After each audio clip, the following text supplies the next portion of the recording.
Dr. Marion joining us in studio now, talking about scams that people need to be aware of, not just during the holiday season, but also when it comes to the Affordable Care Act. A lot of information to get to, so let's start with the Affordable Care Act and what people need to know.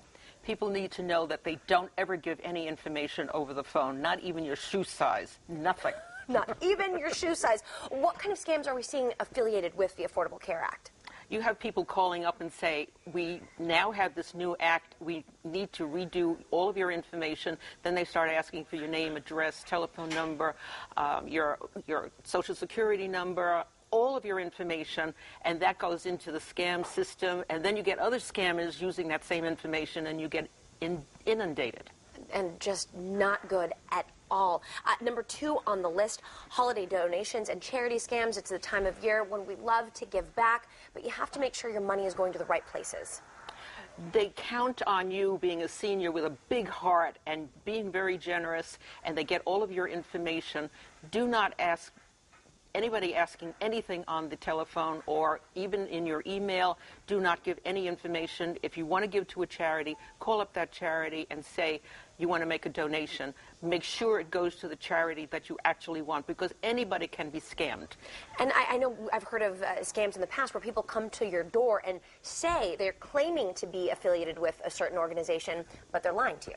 You don't give out any information, whether they come to the door or they're through the telephone or your email.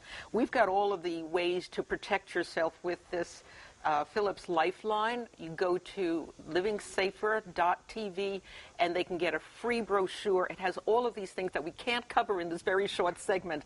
Anybody can be scammed, even you. Absolutely. I want to get to one more point quickly here.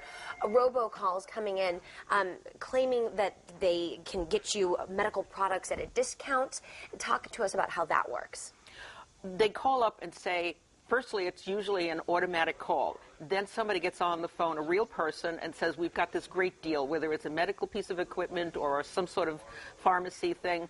And then they say, we need your information. We've got a fantastic deal. We don't want you to miss the opportunity. And then they'll pass you on to somebody else who starts trying to get all of your information out of you. And once they do that, then they can scam you through all sorts of different avenues. Dr. Marion, great information this morning. livingsafer.tv. We'll have that linked for you on fox40.com if you want to just search keywords Living Safer. And she's got these brochures that are just so helpful. You can go and get all the information there. Dr. Marion, thank you for being here this morning. My pleasure. Thank you so much. Have a happy holiday. And to you as well. Darren, over to you.